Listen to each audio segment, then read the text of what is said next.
All praises to Yahweh Ba'asham Yahweh Shai, Ba'asham Rakah Kwadash. Double honors to the apostles and the elders of Great Millstone, and Shalom to the elect to the nation of Israel.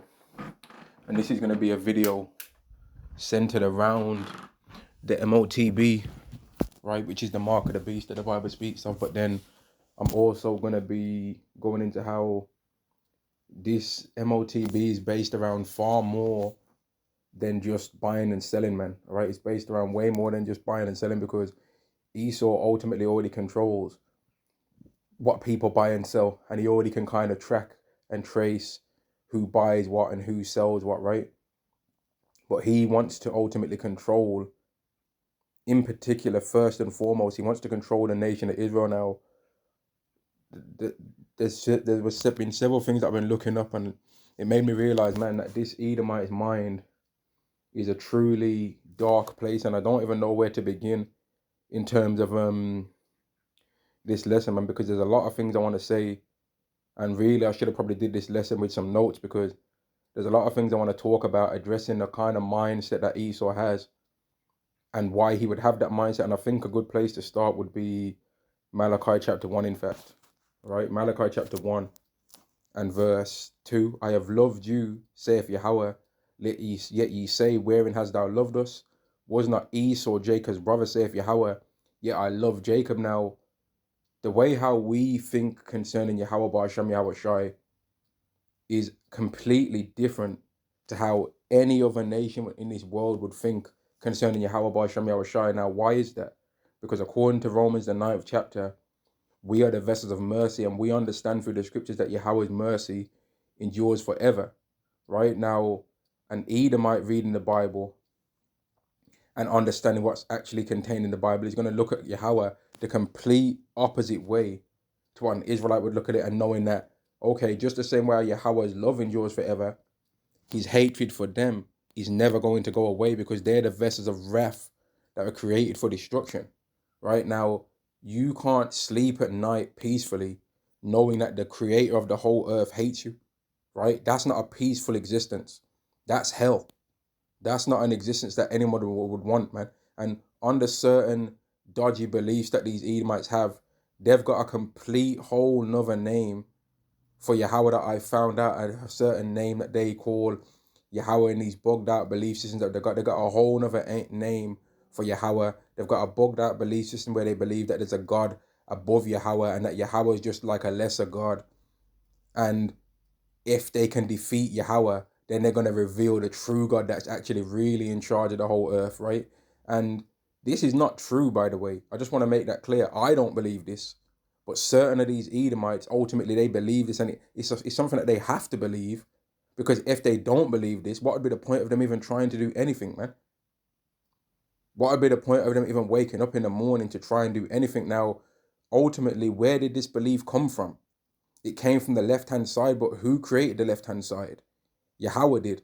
And Yahweh's put these Edomites on a path and on a journey to ultimately try and destroy every single thing that Yahweh said is the right way for things to be, because they think that in them doing that, they're going to be able to destroy Yahweh, and they're going to be able to prove that the way how Yahweh designed things, the way how Yahweh set things to be, is corrupt. And then in them doing that, that would defeat Yahweh. This is what they believe. I don't believe this. This is what they believe. But again, who put this thought in their mind? Yahweh put it there. Verse 3, and I hated Esau and laid his mountains and his heritage waste for the dragons of the wilderness. Whereas Edom saith, we are impoverished. Why did they say they're impoverished? Because they know that Yahweh hates them, right? But we will return and build their desolate places. That's what they think they're going to do. Or they always try and come with this, we was kings. But they're the main ones saying we was this, we was that. Oh, import the third world, the third world. Oh, DEI higher, use your suspects. They've always got something to say, man. Always crybabies, right? And when you look at the Motb from the perspective of this dark depth of belief system that they have, right? Ultimately, in Esau's mind, right? If an Edomite believes this particular belief that I'm spewing out now, of how these Edomites think, where Yahweh's got a completely different name in their mind, and that there's really a God above Yahweh, right? In their mind, really, if they can get the whole world to take their Motb and anybody that doesn't want to take it, they can unalive them.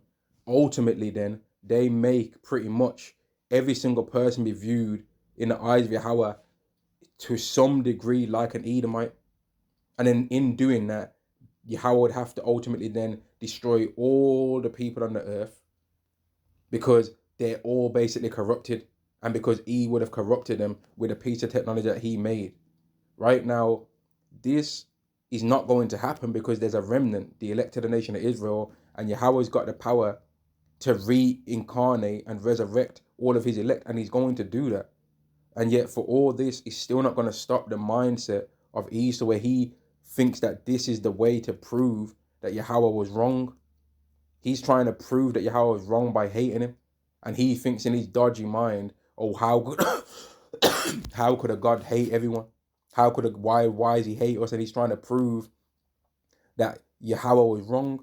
This is the kind of way that his mind thinks, man.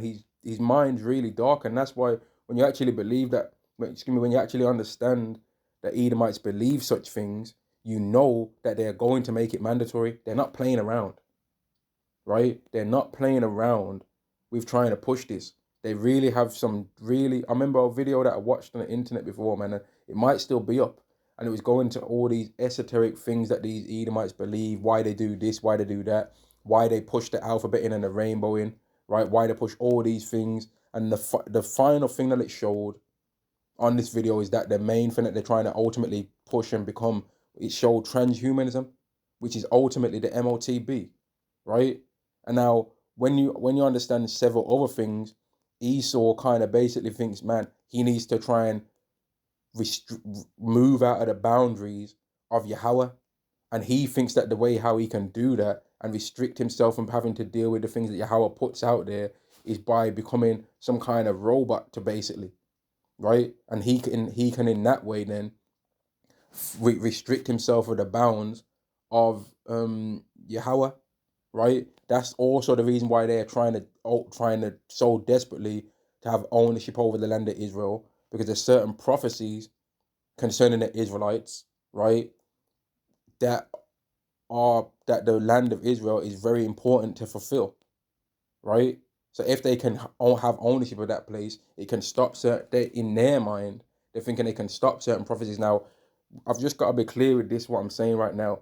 Every single step that Esau takes towards trying to make his kingdom, he's really doing every single thing that Yahweh wants him to do, and he's leading towards his destruction, and he's doing all the things that's making him worthy of said destruction. Verse 4, whereas Edom saith, we are impoverished, but we return and build the desolate places. Thus saith Yahweh of hosts, they shall build, but I will throw down, and they shall call them the border of wickedness, and the people against whom Yahweh have indignation forever. Now, Yahweh's got indignation for these Edomites because he made them to be hated, for starters. But then the things that they do are hateful. Now, let me go to Revelation 6, because I spoke about how Esau ultimately in his plan to try and, in his mind, think he can destroy Yahweh. And some of these Edomites have got a bugged out philosophy where they believe that there's a God above Yahweh, right? So in their mind is, okay, Yahweh said that there's male and female, so then they've got to go out of their way to prove, nah, that's not true. Or to try and push it into people's mind, nah, actually, that ain't real. Yahweh said that there's good and evil. In their mind, they'd have to be like, nah, they ain't. Yahweh said that there's different nations and nationalities. So in their mind, they got to be like, nah, they ain't, and try and push it towards people's minds that they ain't. And that's why they for starters, they don't want to believe that we're the children of Israel. But then eventually, they'd try and push that no one's that. They'd really try and eventually push that no one's that, no one's nothing, everyone's equal. Everyone's equal and no one's better. That's what they try and push, while at the same time making sure that they have power over everyone, because they're the ones that's got to push this wicked belief, which is not true, by the way. Right? But their mind really, still look at 1 second. Their mind really, man, it runs extremely, extremely dark, man. Give me 1 second. Their mind really runs extremely dark, and their minds are really a pit of hell, man. And they've got some truly bugged out and dark belief systems that shows why they do all the things that they do, man. Because they're thinking in their mind that if they can pull this off, that they're gonna. And I'm not saying every single Edomite believes this, but some of them do. And when you see how they rule the world, it makes sense that some of them believe this, man. And that's why at the same time, they're all going back and forth against each other, because some Edomites believe, they ultimately believe, okay, we're all Edomites, but they believe, okay, but we want to rule this way. And then other Edomites believe they want to rule that way. And that's why the scriptures say that except those days should be shortened. And what does that mean? Except the days where the Israelites are saved and Yahweh Shai is revealed and saves the world, man. Saves the Israelites first so that we can rule over the earth. Except them days should be shortened, there'd be no flesh left to be saved, because Esau would end up finally being able to achieve what he bugged out things he wants to achieve, right? It wouldn't go the way how he exactly thinks, and all the Edomites would end up destroying themselves after they destroy everyone else, man, right? And that's the reason why these nations are going to turn against Esau, because they're going to eventually realize that that Esau ultimately wants them to have the same judgment that he's going to have, man, which is to be destroyed. After he took down the Israelites, his next goal after that was to destroy everyone else and make them as destroyed as them, man.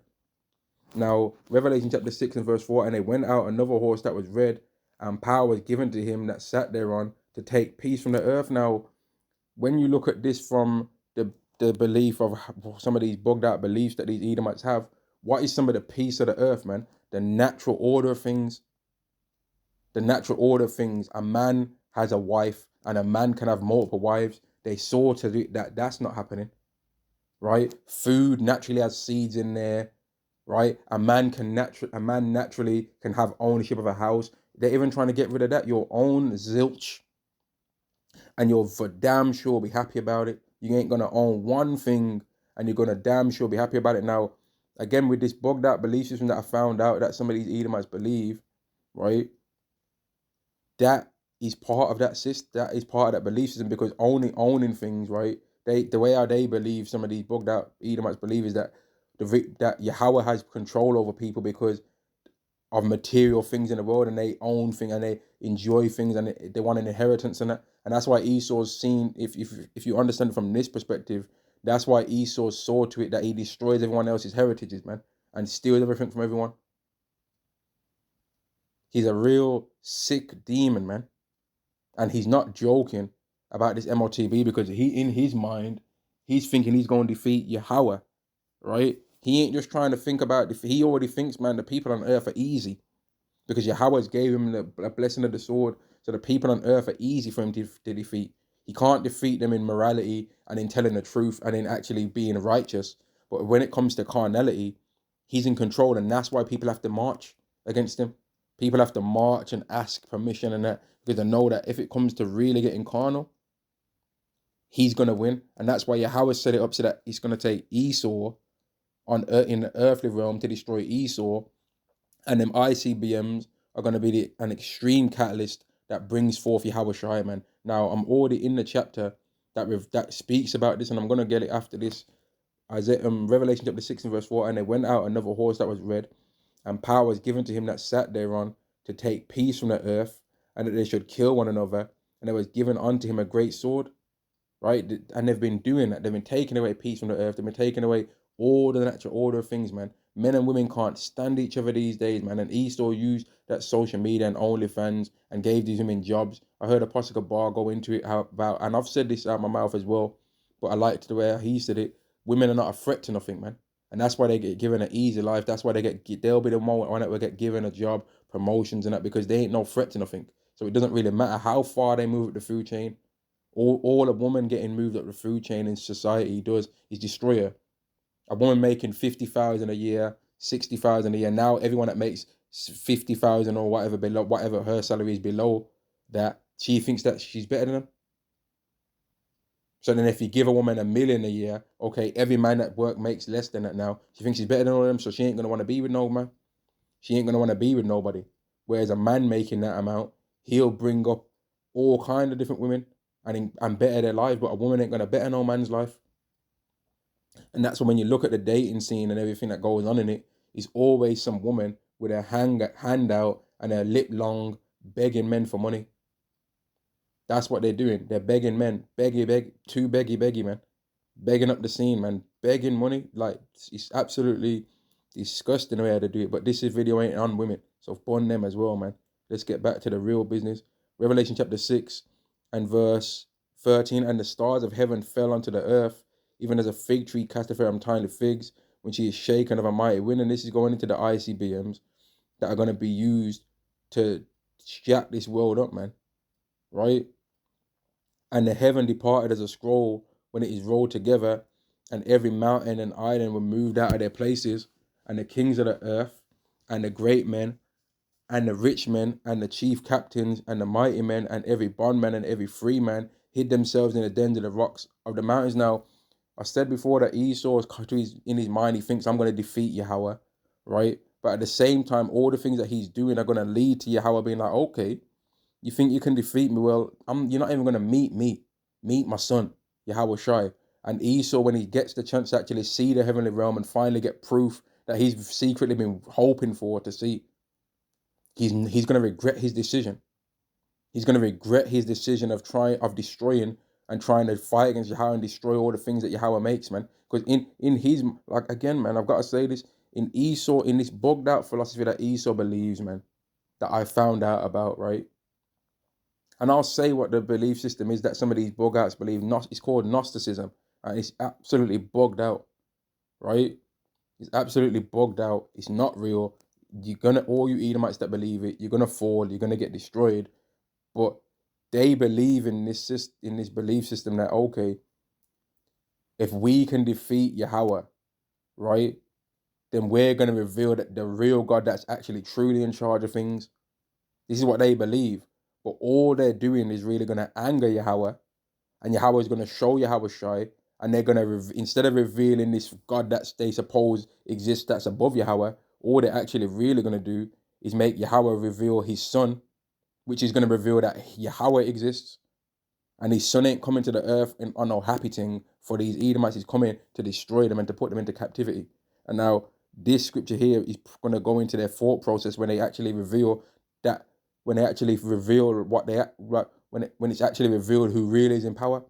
Because Esau's mind, part of this bugged out belief system, is that they're going to try and reveal who's truly in charge of things, right? And they think that it's a God over Yahweh, right? And that Yahweh is just a lesser God that made his own little place in the universe, and this is it that we're under right now. But there's actually really a God that's above Yahweh, that's actually really in charge of things, but we have to just shut this earthly simulation down to reveal that God that's above Yahweh. This is what they believe, man, under this bugged out Gnosticism belief system, which is absolutely bugged out, right? It's bugged out, man.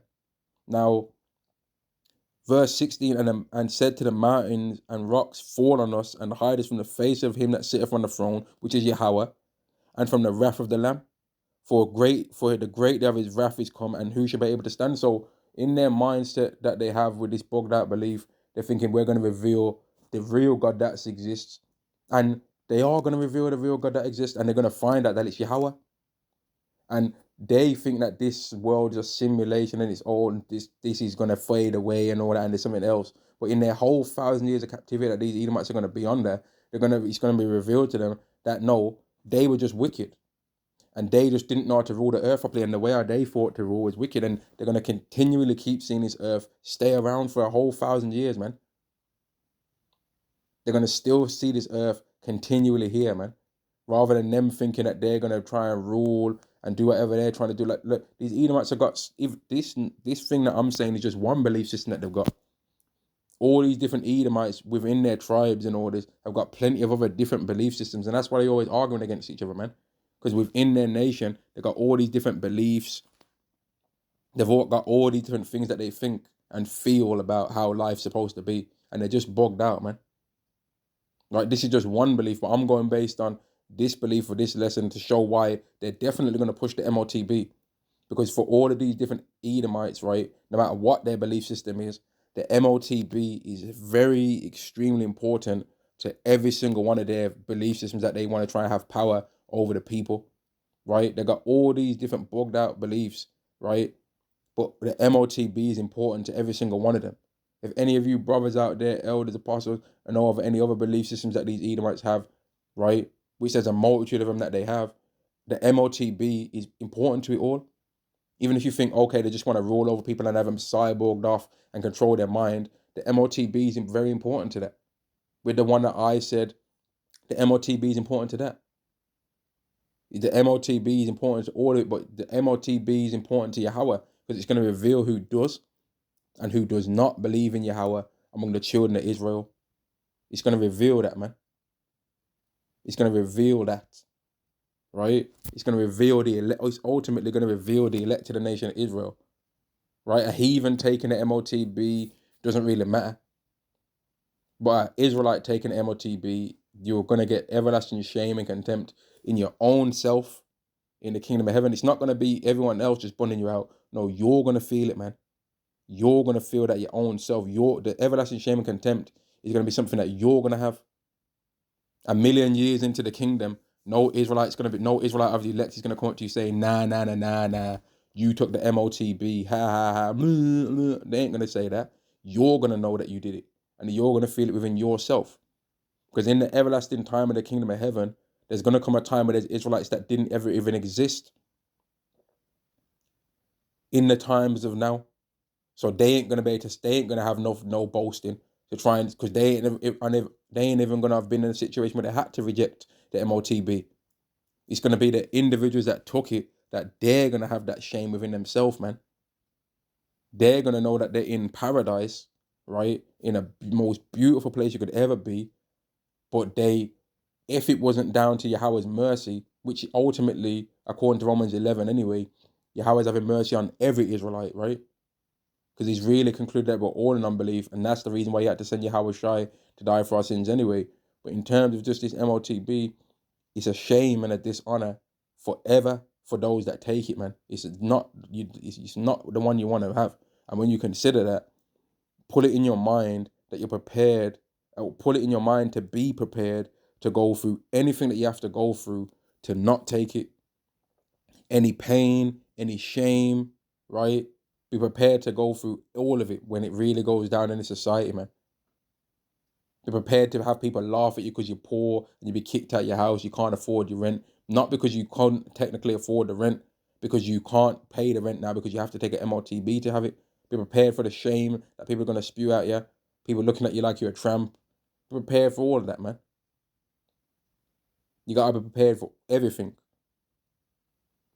Verse 17, for the great day of his wrath is come, and who shall be able to stand now? Let's go into 2nd Ezra, the 13th chapter, to go into how Esau is going to he's going to see the return of Yahweh Shai, because part of this bobbed out belief system again is that they really think that they need to reveal who's actually in charge of things, man, in this bogged out belief system. I'm not saying with every single belief, I'm just talking about this one. And they already have got it in their mind in every single one of these belief systems that they have to fight against Yahweh Shai, because if you look at some of the weaponry that they have, it goes far beyond what is necessary to take out men. A ray gun is something, a space force and all of that. These are things that you don't need to take away out men. Men are on Earth. You don't need nothing in space to take out men. Now, you could make it just to be an a-hole, but you don't need it though. There's already more than enough weaponry on the earth that exists to take a man's life away. Way more than enough, right? 2nd Ezra chapter 13 and verse 1, and it came to pass after 7 days, I dreamed a dream by night, and lo, there arose a wind from the sea, that it moved all the waves thereof, and I beheld, and lo, that man waxed strong with the thousands of heaven. That's talking about Yahweh Shai and the chariots. And when he turned his countenance to look, all things trembled that were seen under him. No one's going to be able to keep eye contact with Yahweh Shai and stare him down in the face. Mate, are you kidding me? You ain't going to be able to look Yahweh Shai in the eye. Don't you know there's a reason why in Revelation, the 1st chapter, that John on the island of Patmos is talking about the color of Yahweh Shai's feet instead of his face? Don't you know there's a reason for that? Because as soon as he saw him, he looked down.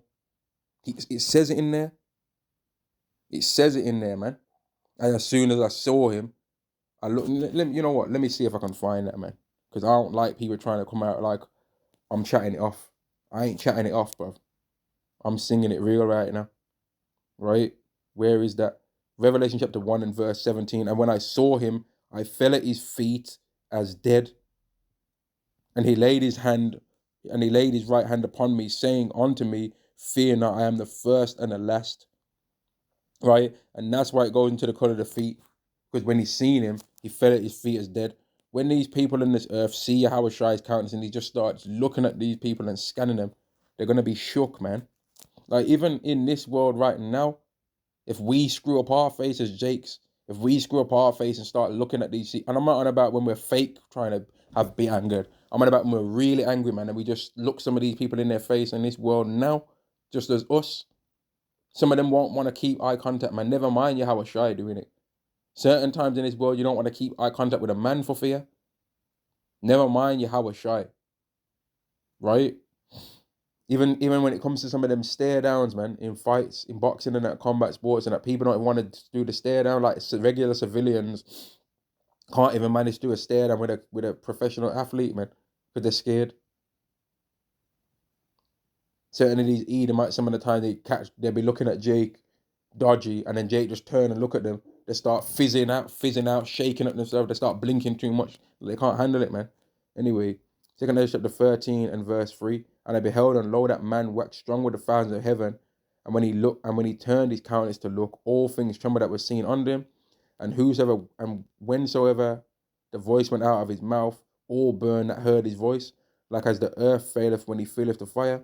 And after this I beheld, and lo, there was gathered together a multitude of men out of number from the four winds of heaven to subdue the man that came out of the sea, which he's talking about them trying to, all these armies that are going to try and fight against Yahweh Shai. And I'm going to go further down in this chapter to prove that.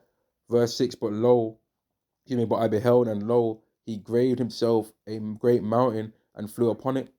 And I would have seen the reason or place whereout the hill was graven, and I could not, meaning the chariot that Yahweh Shai is coming back in so big that you can't see the end of it, neither can you see the beginning. So imagine you're underneath it, right? You can't see where the hell that ends. And let's say you was at the beginning, or what you think's the beginning. Well, it's so wide to the left and the right and the back, you can't tell if what part you're really seeing is actually the end, mate. You can't actually get a good scan on how long this vehicle is or how wide it is, because you're only based in one location and you can't truly understand. And that happens when people actually try and climb mountains in real life, man. They look at the mountain and they're like, okay. And I've climbed through big hills before in my life, right? Like one or two and that before. And when you're at the bottom of it, it kind of looks like, oh, that's not that big. And then as you start walking up there and then you look back, you realize, man, I ain't nowhere near at the top yet. But then when I look back, I ain't really too far. I ain't really close to the bottom of it neither. So how the hell long is this thing, man? And I ain't talking about a climb on Mount Everest. I'm just talking about a hill that might be like 800 meters or something like that. And even that, you get tired, man. You get tired from that, bro. Anyone that's even climbed on something like that, they'll be like, yeah, you get tired. In Peak District or something like that, and you try and climb one little dibby hill that's 500 meters and like that, that will tire you off, bro.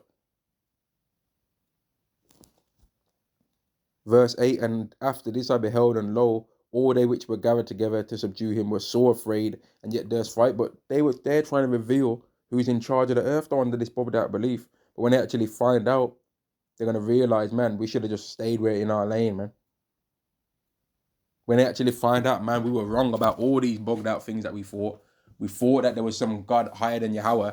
And then when they realize, man, actually, it was only Yahweh. How much fear they're going to have, because in the time that they did everything that they did on this earth, they was trying to burn out Yahweh.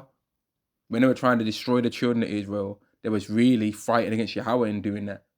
Their main anger was to Yahweh. So, of course, they're going to hate who Yahweh loves, because they know that he hates them. So if they can't hate Yahweh and can't actively touch Yahweh, who's the first thing that you'd want to touch them? Wouldn't it be the children of Israel? Wouldn't you want to corrupt them? Wouldn't you want to corrupt the person that Yahweh says he loves? So if you got them in an Atlantic slave trade and got the power to rule over them, wouldn't you? Of course you're going to beat their nationality out of them. Of course you're going to try and make them believe that they're not Israelites. Of course you would then steal that nationality and pull it onto yourself and corrupt it and make it wicked, right? Of course you would do that. Of course you're going to steal their land. Of course you're going to say, aha, even the ancient high places are ours in possession. Of course you're going to fulfill Ezekiel 36th chapter, where it goes into the Israelites having their land stolen. Of course you're going to do that. Of course you're going to hate the Israelites, like it says in Ezekiel 35. Of course you're going to do that. right? Ezekiel 35 is going into the people of Israel. Ezekiel 36 is going into the land of Israel, man. How Ezekiel 35, Esau was boasting in how he had power over the people of Israel. Ezekiel 36 is him boasting about how just the beginning part, like maybe the first 10 chapters, 10 verses, he's going into how he's boasting about how he had power over the land of Israel, right? And then further in that chapter, in Ezekiel 36 anyway, it goes into how the real children of Israel are going to get the land back, and how the land is going to be like the Garden of Eden. Goes into how the Israelites, when they was dwelling in their own land, went off, was scattered, but Yahweh's going to gather them, give them a new heart, a new mind, a new spirit to let them keep the laws. So that's proof that those people in the land right now are not the people. They're not the people, man. Verse 9 anyway.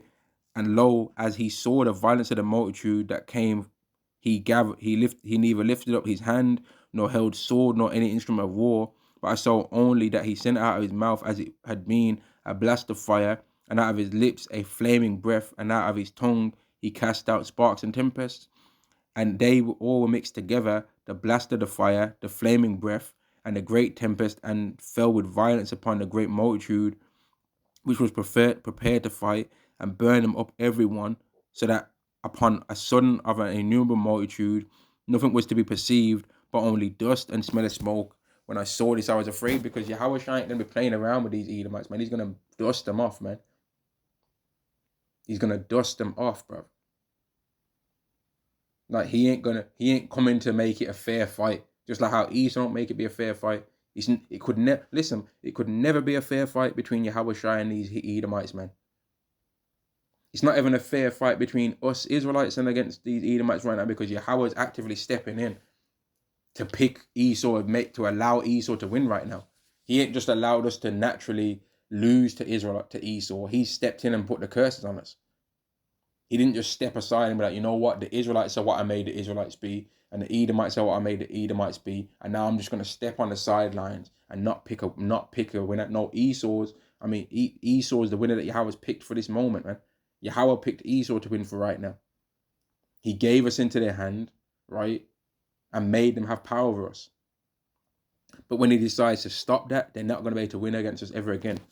Ezekiel chapter 13 and verse 29, behold, the days come when the Most High will begin to deliver them that are upon the earth, and it shall come to the astonishment of them that dwell on the earth, and one shall undertake to fight against another, one city against another, one people against another, one place against another, and one realm against another, and the time shall be when these things shall come to pass, and the sign shall happen which I showed thee before, and then shall my son be declared, whom thou sawest a man ascending. Right. So when in the midst of World War III, this is how we as Israelites always explain this verse, man. In the midst of World War III, that's when Yahweh Shai comes back, man. When them ICBMs are shot off to the amount, not if an ICBM just gets shot off, like let's just say one ICBM got shot off into America, right? But where it lands, there's no elected nation of Israel there. That's not the catalyst.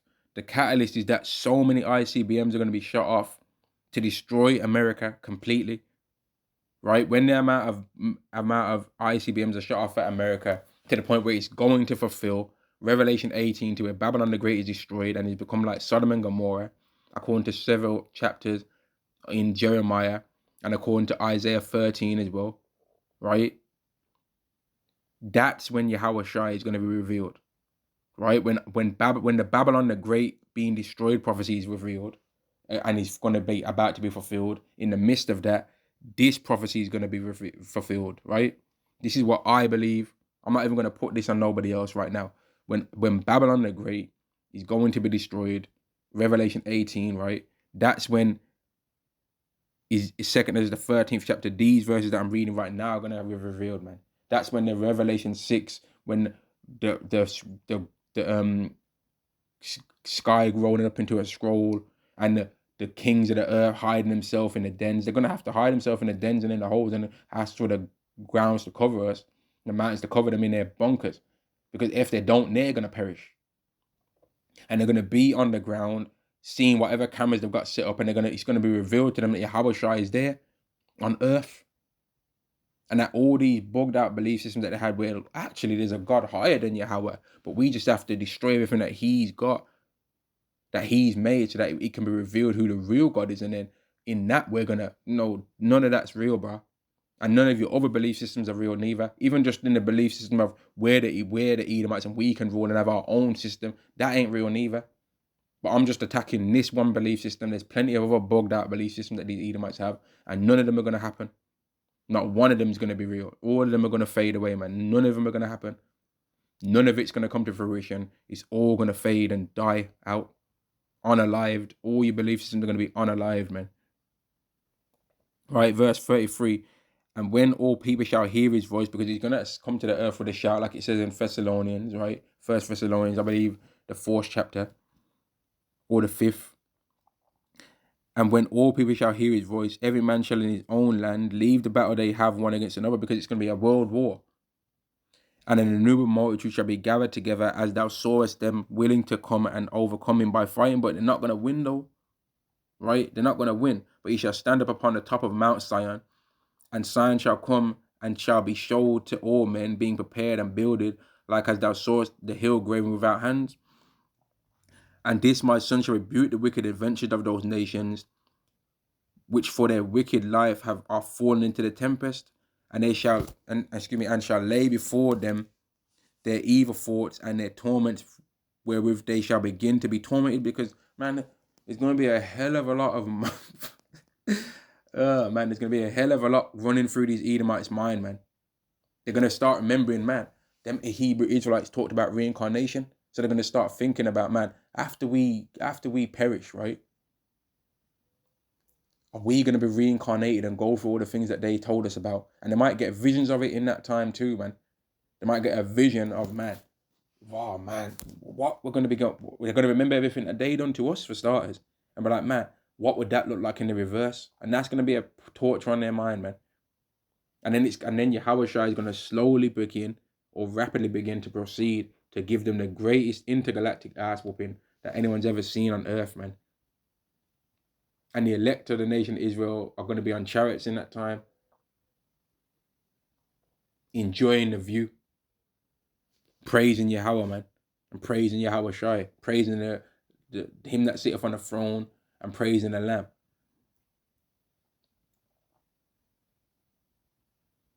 Verse 38 again, and lay before them their evil thoughts and the torments wherewith they shall begin to be tormented, which are like unto a flame, and he shall destroy them without labor by the law, which is like unto me. Like, they're going to really catch a hell of a bad time when it goes down, man. Now, let me get the prophecy of the Motb, because Esau ain't, when you consider that Esau thinks all these bugged out things, they ain't playing with trying to push this. It's way more for them. It goes way more beyond buying and selling, man. It's about trying to corrupt the children of Israel, for starters.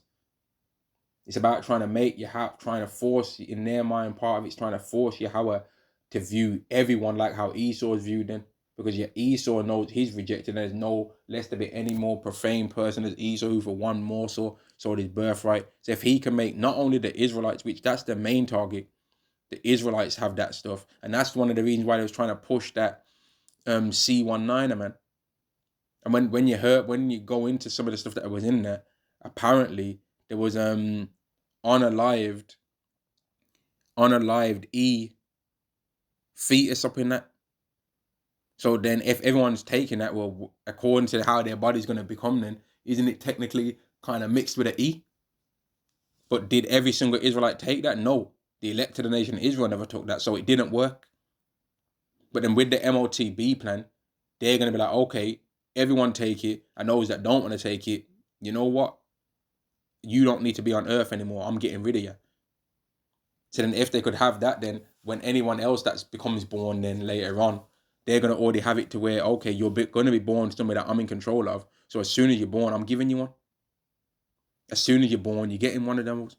So then he'd think that he can then be in control of every single human that ever exists ever again then. And that's why they want to depopulate and only have like 500 million people? They've got all these ideas on what they think they're going to do. It's not going to happen, but they think they're going to be able to do it though. That's the thing. They think they can do it, and that's enough.